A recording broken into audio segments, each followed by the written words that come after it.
మాజీ మంత్రి వైసీపీ నేత అంబటి రాంబాబుకి మరోసారి బిగ్ షాక్ తగిలింది. రాంబాబు పైన ఎస్సీ ఎస్టీ అట్రాసిటీ కేసు నమోదు చేశారు పోలీసులు. విధుల్లో ఉన్నటువంటి పోలీసులు నెట్టినందుకు మరో కేసు కూడా నమోదైంది. కులం పేరుతో దూషించారంటూ వైసీపీ నేతలపైన ఎస్సీ సామాజిక వర్గానికి సంబంధించిన ఒక మహిళ ఫిర్యాదుతో ఈ కేసు నమోదైంది. ఇక పోలీస్ యాక్ట్లోని section 30 of A, BNS section 223, 132 read with 3 of 5 ఈ సెక్షన్ల కింద కేసు నమోదు చేశారు. విధులకి ఆటంకం కలిగించి తనకు వ్యక్తిగతంగా దూషించారంటూ వైసీపీ నేతలపైన తాడేపల్లి సిఐ కూడా ఫిర్యాదు చేశాడు. అంబటితో పాటుగా పేరు నాని, లేళ్ల అప్పిరెడ్డి పైన కూడా కేసులు నమోదయ్యాయి. వైసీపీ నేతలు అమరావతి పర్యటనలో ఉద్రిక్తత చోటు చేసుకుంది. మాజీ మంత్రులు అంబటి రాంబాబు, పేరు నాని అడ్డుకున్నారు రైతులపై దాడి చేశారు వైసీపీ కార్యకర్తలు. సిఐ వీరేంద్ర బాబును కూడా తోసేస్తారు అంబటి రాంబాబు. సో విజువల్స్ మనం చూడొచ్చు. కొంతమంది గాయాల పాలైనటువంటి అక్కడి పోలీస్ అధికారులని, కొంతమంది కానిస్టేబుల్స్ ని హుటాహుట్ అక్కడి నుంచి తరలిస్తున్న విజువల్స్ మనం చూస్తున్నాం. సో ఇటీవల కాలంలో వైసీపీ అమరావతి పర్యటనకు పిలుపునిచ్చింది. అమరావతి రాజధాని వరకు వెళ్లేందుకు ప్రయత్నం చేస్తూ ఉంటే పోలీసులపై నెట్టడం, పోలీసుల్ని తోసేయడం, పోలీసులపై దాడి చేయడం, అక్కడ కొంతమంది రైతులపైన కూడా దూషించడం కులాల పేరుతో. వీటన్నిటి నేపథ్యంలో అంబటి రాంబాబు పైన ఒక మహిళ ఇచ్చిన ఫిర్యాదు ఆధారంగా ఎస్సీ ఎస్టీ అట్రాసిటీ కేసే కాదు, పోలీసుల విధులకు ఆటంకం కలిగించి పోలీసులపైన చేయి చేసుకున్నందుకు పోలీసు సిఐ కూడా ఒక ఫిర్యాదు ఇస్తే ఆ ఫిర్యాదు ఆధారంగా కూడా కేసు నమోదైంది. 2 కేసులు నమోదయ్యాయి. ఒకసారి అమరావతి పర్యటనలో అంబటి రాంబాబు యొక్క ప్రవర్తన ఆయన ఏం చేశారు ఆ విజువల్ చూద్దాం.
ఇక అంబటి రాంబాబు పైన 2 కేసులు నమోదయ్యాయి. ఒకటి ఎస్సీ ఎస్టీ అట్రాసిటీ కేసు, అక్కడ రైతుల రూపంలో వచ్చిన కొంతమంది మహిళల పైన అంబటి రాంబాబు కులం పేరుతో దూషించారని ఆ మహిళ ఇచ్చిన ఫిర్యాదు ఆధారంగా పోలీసులు కేసు నమోదు చేశారు. ఒక ఎస్సీ ఎస్టీ అట్రాసిటీ కేసు, మరోవైపు పోలీసుల విధులకు ఆటంకం కలిగించడమే కాకుండా ఈ విజువల్స్ మనం చూడొచ్చు. పోలీసుల ఛాతిపై చేయి వేసి ఎలా వెనక్కి నెట్టేస్తున్నారో చూస్తున్న విజువల్స్ లో. సో పోలీసుల పైన దురుసుగా ప్రవర్తించినందుకు గాను ఆ సదరు సిఐ ఇచ్చిన ఫిర్యాదు ఆధారంగా మరో కేసు నమోదైంది. వ్యక్తిగతంగా దూషించారంటూ ఒక మహిళా ఫిర్యాదుతో ఎస్సీ ఎస్టీ అట్రాసిటీ కేసు నమోదైంది. అంబటితో పాటుగా పేరు నాని, లేళ్ల అప్పిరెడ్డి పైన కూడా కేసు నమోదు చేశారు. వైసీపీ నేతలు అమరావతి పర్యటనకు రావడంతో ఉద్రిక్తత నెలకొంది. మాజీ మంత్రులు అంబటి రాంబాబు, పేరు నాని అడ్డుకున్నారు అక్కడ రైతులపై కూడా వైసీపీ శ్రేణులు దాడులు చేశారు. సో ఏకంగా కారు కడ్డుగా వచ్చి కారు కదలివ్వకుండా అక్కడ రైతులు కూడా కొంత ఆందోళన చేపట్టారు. వైసీపీ శ్రేణులు రావడానికి వీల్లేదంటూ కూడా రైతులంతా ఆందోళన వ్యక్తం చేశారు. అటు రైతులపైన కూడా వైసీపీ శ్రేణులు కొంత దాడులు చేసే ప్రయత్నం చేస్తారు. రైతుల రూపంలో వచ్చినటువంటి ఒక పార్టీకి సంబంధించిన నేతలన్నట్టుగా వైసీపీ ఆరోపిస్తోంది. అయితే వాళ్ళందరిపైన దాడి చేశారు. సో చూడండి, మనం ఫ్లెక్స్లు చూడొచ్చు. గో బ్యాక్ వైసీపీ పేరుతో ప్లకార్డులను ప్రదర్శించారు రైతులందరూ కూడా. గో బ్యాక్ వైసీపీ పేరుతో ప్లకార్డులను తీసుకొచ్చి అంబటి రాంబాబు, పేరు నాని వస్తున్నటువంటి కారుకి అడ్డుగా నిలబడి కదలనీయకుండా అక్కడే ఉంచేశారు. సో పోలీసులు వారిని అరెస్ట్ చేసేందుకు పోలీసులు ప్రయత్నం చేస్తుండగా పోలీసుల పైన కూడా ఆ వైసీపీ నేతలు దాడికి యత్నించారు. దాదాపుగా అంబటి రాంబాబు అయితే ఒక పోలీసు సిఐ పైన వెనక్కి నెట్టేసి దాదాపుగా కొట్టబోయారు. సో ఇప్పుడు ఈ పోలీసు ఇచ్చిన ఫిర్యాదుతో, అటు మహిళ ఇచ్చిన ఫిర్యాదుతో 2 కేసులు నమోదయ్యాయి. ఎస్సీ ఎస్టీ అట్రాసిటీ అండ్ విధుల నిర్వహణలో ఉన్నటువంటి పోలీసులకి ఆటంకం కలిగించిన వారిపై దాడి చేసినట్టు కూడా కేసులు నమోదు చేశారు. మా ప్రతినిధి సాయి సిద్ధంగా ఉన్నారు. సాయి, ఏం జరుగుతోంది? అంబటి రాంబాబు ఇటీవల కాలంలో ఆయన నివాసంపై దాడి, ఆ తర్వాత జైలుకు వెళ్ళడం, ఆయన బయటకు రావడం, బయటకు వచ్చి రాగానే కొన్ని అగ్రెసివ్గానే స్టేట్మెంట్స్ ఆయన పాస్ చేస్తున్నారు. ఇప్పుడు ఏకంగా ఒక మహిళని ఆయన కులం పేరుతో దూషించారని, సిఐపై దాడి చేశారు. 2 కేసులు నమోదయ్యాయి. పోలీసులు ఏం చేయబోతున్నారు? ఎస్సీ ఎస్టీ అట్రాసిటీ కేసు అంటే చాలా కీలకమైంది. ఈ కేసులో అంబటి రాంబాబు అరెస్ట్ ఉండే అవకాశం ఉందా? ప్రధానంగా తాడేపల్లిలో నిన్న జరిగినటువంటి ఉండవల్లి సంఘటనకు సంబంధించి వైఎస్ఆర్సీపీ పార్టీకి సంబంధించినటువంటి శ్రేణులపైన కూడా కేసులు నమోదు చేయడం జరిగింది. 2 కేసులు నమోదు చేశారు. ఒకటి ఎస్సీ అట్రాసిటీ కేసు. ఈ కేసుకు సంబంధించి అంబటి రాంబాబు, పెర్సినాని, లేలాపిరెడ్డి, దేవినేని అవినాష్, అదేవిధంగా డైమండ్ బాబుతో పాటు మరికొంతమంది పార్టీకి సంబంధించినటువంటి నేతల పైన కూడా ఈ కేసులు నమోదు చేయడం జరిగింది.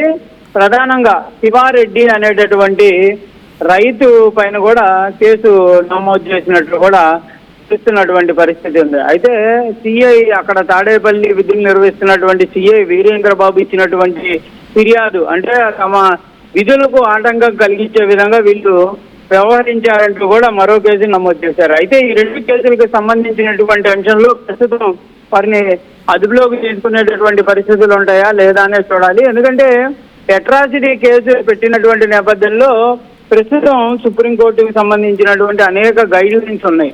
వాటన్నిటినీ పాటించేటటువంటి పరిస్థితులు ఉంటాయనే విధంగా కూడా ఇటు వైఎస్ఆర్సీపీ పార్టీ శ్రేణులు అయితే చెప్తున్నటువంటి పరిస్థితి ఉంది. అవన్నీ కూడా పాటించకుండా వెంటనే అదుపులోకి తీసుకుంటే కనుక తాము న్యాయ పోరాటానికి సిద్ధమవుతాం అనే విధంగా కూడా వైసీపీ శ్రేణులు అయితే ప్రజెంట్ చెప్తున్నటువంటి పరిస్థితుల్లోనే ప్రధానంగా అంబటి రాంబాబుకు సంబంధించినటువంటి అంశంలో ఈ మధ్య కాలంలో అనేక వివాదాస్పదమైనటువంటి అంశాలు పోలీసులు వ్యవహరిస్తున్నారంటూ కూడా వైఎస్ఆర్సీపీ నేతలు అయితే తీవ్ర ఆగ్రహాన్ని వ్యక్తం చేస్తున్నారు. ఎక్కడైనా ఈ చిన్న ప్రొటెక్ట్ చేస్తే చాలు కావాలని చెప్పి వెంటనే కేసులు నమోదు చేస్తున్నారు, మా నేతల్ని టార్గెట్ చేస్తున్నారు అనే విధంగా వైసీపీ నేతలు అయితే ఆవేదన వ్యక్తం చేస్తున్నారు. మరి ప్రజెంట్ అక్కడ జరిగినటువంటి సంఘటనలకు సంబంధించి ఎస్సీ ఎస్ఆర్టీసీ కేసుకు సంబంధించి ఎలాంటి ఆధారాలు వాళ్ళు చూపించేటటువంటి అవకాశాలు ఉంటాయనే చూడాలి. అయితే ప్రజెంట్ ఈ కేసు నమోదు చేసినటువంటి పరిస్థితుల్లో మరి కోర్టును కూడా ఆశ్రయించాలనే విధంగా కూడా వైఎస్ఆర్సీపీ నేతలు అయితే భావిస్తున్నటువంటి పరిస్థితి ఉంది. మరి ఈ కేసులో ఎలాంటి పరిణామాలు ఉంటాయి, అంబటి రాంబాబును అదుపులోకి తీసుకునేటటువంటి పరిస్థితి ఉంటుందా లేదా అనేది కూడా చూడాలి. అయితే ప్రధానంగా మాత్రం వైఎస్ఆర్సీపీ శ్రేణులు మాత్రం ఒకే అంశాన్ని చెప్తున్నారు, ఎన్ని కేసులు పెట్టినా తాము న్యాయ పోరాటంలో సిద్ధంగా ఉన్నామనే విధంగా కూడా వాళ్ళైతే చెప్తున్నటువంటి పరిస్థితి ఉంది.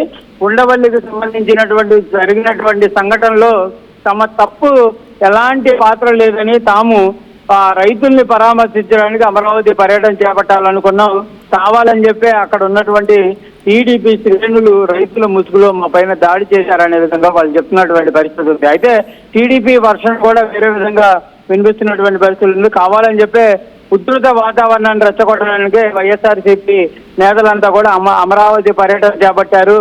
అక్కడ రైతులు వారి యొక్క ఆవేదనని వ్యక్తం చేశారు. వాళ్ళే అక్కడ వాళ్ళని అడ్డుకునేటటువంటి ప్రయత్నం జరిగింది. అమరావతికి సపోర్ట్ చేయనటువంటి నేతలు ఏ విధంగా అమరావతిలో పర్యటన చేస్తారనే విధంగా కూడా ప్రశ్నిస్తున్నటువంటి పరిస్థితులు ఉన్నాయి. అయితే ఈ నిన్న జరిగినటువంటి సంఘటన సంబంధించి పోలీసులు మాత్రం ఎక్కడా కూడా మీడియాతో మాట్లాడటం కానీ దీనికి సంబంధించినటువంటి అంశాలు కూడా ఎక్కడా చెప్పినటువంటి పరిస్థితి లేదు. నిన్న కానిస్టేబుల్ కి గాయాలైనటువంటి నేపథ్యంలో అతని పరిస్థితి కూడా కొంత మెరుగ్గానే ఉందనే విధంగా తెలుస్తుంది. ఏదైనా కూడా నేను జరిగినటువంటి సంఘటనలో మరి ఆ పోలీసులు ముందుగా అప్రమత్తంగా లేనటువంటి పరిస్థితి ఉందా లేదా, లేకపోతే వైఎస్ఆర్సీపీ పార్టీ శ్రేణులు వచ్చేటప్పటికే వీళ్ళు అక్కడ మోహరించినటువంటి పరిస్థితి ఉంది. ఎవరైతే అక్కడ టీడీపీ వాళ్ళు కానీ లేకపోతే రైతులు ఎవరైతే అంటున్నారో వాళ్ళు ఉన్నప్పుడు ఎందుకు వాళ్ళని నిలువరించలేకపోయారనే విధంగా కూడా వైసీపీ శ్రేణులు అయితే ప్రశ్నిస్తున్నారు. పక్కా ప్రణాళిక పోలీసులతోనే వాళ్ళు ఉండి మా పైన దాడి చేశారనే విధంగా కూడా వీళ్ళు కూడా ఆరోపిస్తున్నారు. దానికి సంబంధించి మేము కూడా ఫిర్యాదులు చేస్తామనే విధంగా కూడా వైసీపీ శ్రేణులు చెప్తున్నటువంటి పరిస్థితులు ఉంది. మరి వాళ్ళు ఇచ్చేటటువంటి ఫిర్యాదులు తీసుకుంటారా, లేకపోతే పోలీసులు ఏదైతే వీరేంద్ర చెప్పినట్టు విధంగానే ఆటంకం కలిగించారనే విధంగా కేసుతో పాటు ఈ అట్రాసిటీ కేసుని ముందుకు తీసుకెళ్లేటటువంటి పరిస్థితులు ఉంటాయో చూడాలి. అంటే డైరెక్ట్గా మహిళలను కూడా కులం పేరుతో దూషించారంటూ ఒక మహిళ ఫిర్యాదు చేసింది. అక్కడ కులాల ప్రస్తావన ఎందుకు వచ్చింది, కులం పేరుతో ఎందుకు వైసీపీ నేతలు దూషించాల్సి వచ్చింది? ప్రధానంగా నిన్న అక్కడ జరిగినటువంటి సంఘటనలో వైఎస్ఆర్సీపీ పార్టీ శ్రేణులు వెళ్ళినటువంటి నేపథ్యంలో మేము అడ్డుకున్నాము. అడ్డుకుంటే కొంతమంది పైన దాడి చేయడానికి యత్నించడంతో పాటు కొంతమందిని తీవ్రంగా దూషించారనే విధంగా కూడా వాళ్ళైతే చెప్తున్నటువంటి పరిస్థితి ఉంది. అయితే మేము వాళ్ళని ఏమీ కోరలేదు, మీరు అమరావతికి సపోర్ట్ చేసి మాత్రమే రావాలనే విధంగా కోరినటువంటి పరిస్థితి ఉంది. ఈ నేపథ్యంలో మహిళలు కూడా కొంతమంది వాళ్ళని అడ్డుకునేటటువంటి ప్రయత్నంలో భాగంగా తమ పైన దూషణలు చేశారనే విధంగా కూడా అక్కడ ఉన్నటువంటి రైతులు అయితే చెప్తున్నటువంటి పరిస్థితులు ఉన్నాయి. మరి అసలు నిజంగా అవన్నీ కూడా అంటే ఆధారాలు ఎక్కడా కూడా అవి ప్రొడ్యూస్ చేసినటువంటి పరిస్థితి లేదు. కానీ ఎందుకు దూషించాల్సి వచ్చిందని దానికి సంబంధించి మాత్రం వాళ్ళు క్లియర్ గా చెప్తున్నారు. మేము అడ్డుకునేటటువంటి ప్రయత్నం చేశాం, అమరావతికి సపోర్ట్ చేసిన తర్వాతే రావాలనే విధంగా కోరాం. ఆ నేపథ్యంలోనే తీవ్ర ఆగ్రహానికి లోనేటటువంటి నేతలు తమ పైన కులం పేరుతో దూషించారనే విధంగా కూడా వాళ్ళైతే చెప్తున్నటువంటి పరిస్థితులు ఉన్నాయి. మరి దానికి సంబంధించి కూడా మా దగ్గర ఆధారాలు ఉన్నాయి, వీడియో ఫుటేజ్లు ఉన్నాయనే విధంగా వాళ్ళు చెప్తున్నారు. మరి పోలీసులకు ఎలాంటి ఆధారాలు సబ్మిట్ చేస్తారు, పోలీసులు కూడా జరిగినటువంటి సంఘటనలు అంతా కూడా క్యాప్చర్ చేసినటువంటి పరిస్థితులు ఉన్నాయి. దాంతో పాటు కొంతమంది మీడియా శ్రేణులు కూడా ఉన్నారు, వాళ్ళు కూడా అక్కడ క్యాప్చర్ చేసినటువంటి నేపథ్యంలో వీటన్నిటి ఆధారాలుగా ముందుకు వెళ్ళేటటువంటి అవకాశాలు అయితే కనిపిస్తున్నాయి. కానీ అట్రాసిటీ కేసు అనేది నమోదైతే అనే విధంగా కూడా ఎవరు ఎక్స్పెక్ట్ చేసినటువంటి పరిస్థితులు లేవు. కాబట్టి మరి ఈ కేసుని ఏ విధంగా చూస్తారు, ఆ మహిళ ఫిర్యాదు ఇచ్చినటువంటి నేపథ్యంలో ఆమె దగ్గర ఎలాంటి ఆధారాలు ఉన్నాయి, పోలీసులు ఎలాంటి ఆధారాలు ప్రొడ్యూస్ చేసేటటువంటి అవకాశాలు ఉంటాయి.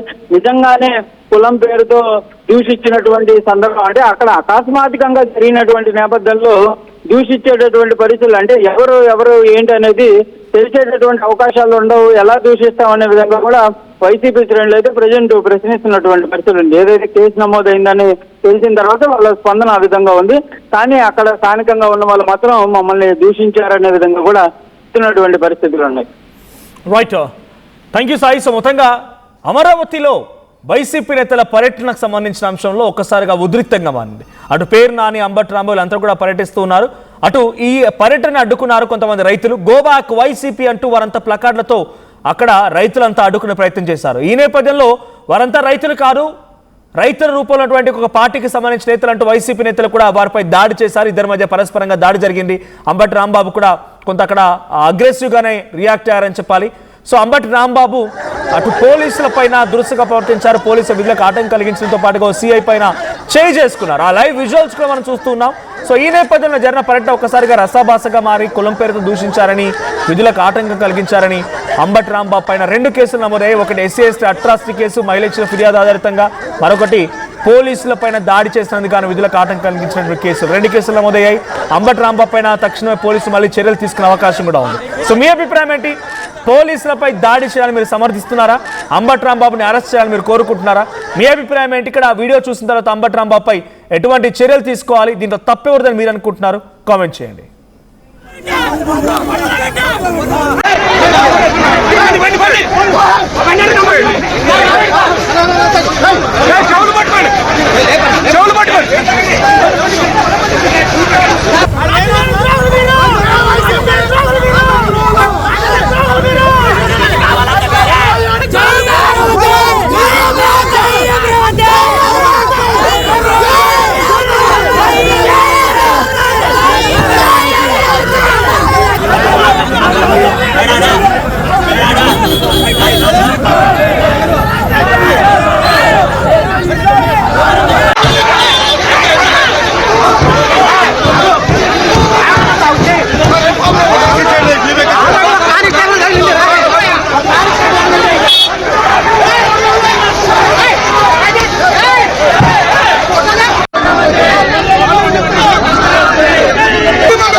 జలుబు, తలనొప్పి, నడుము నొప్పి, మోకాళ్ళ నొప్పులు లాంటి లక్షణాల నుండి ఉపశమనానికి శాస్త్రిబా trusted by millions since 1992. Tournament ముందు పెయింట్ ఎలా చేస్తాం?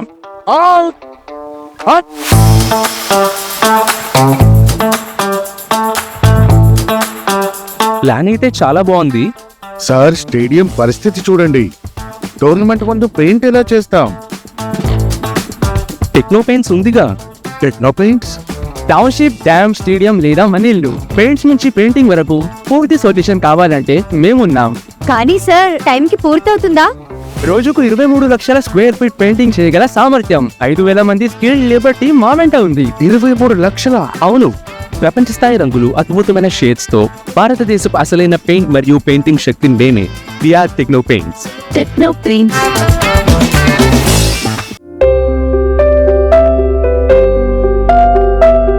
చిన్న చిన్న ఆనందాలు 35 ఏళ్లుగా నా జీవితంలో లేవు. 35 ఏళ్లుగా నేను డైపర్లలో బ్రతికాను. 6 సెంటీమీటర్ల ఫిస్టులా నా మూత్రాశయంలో లీక్ కారణమైంది. ఎవరూ నాకు సహాయం చేయలేకపోయారు. AINUలో వైద్యులను కలిసే వరకు. అక్కడ వారు రోబోటిక్ శస్త్రచికిత్సతో నాకు పరిష్కారం ఇచ్చారు. వారు నా ఆత్మవిశ్వాసాన్ని కూడా తిరిగిచ్చారు. Precision care makes it possible. The Center for Robotic Surgery at AINU.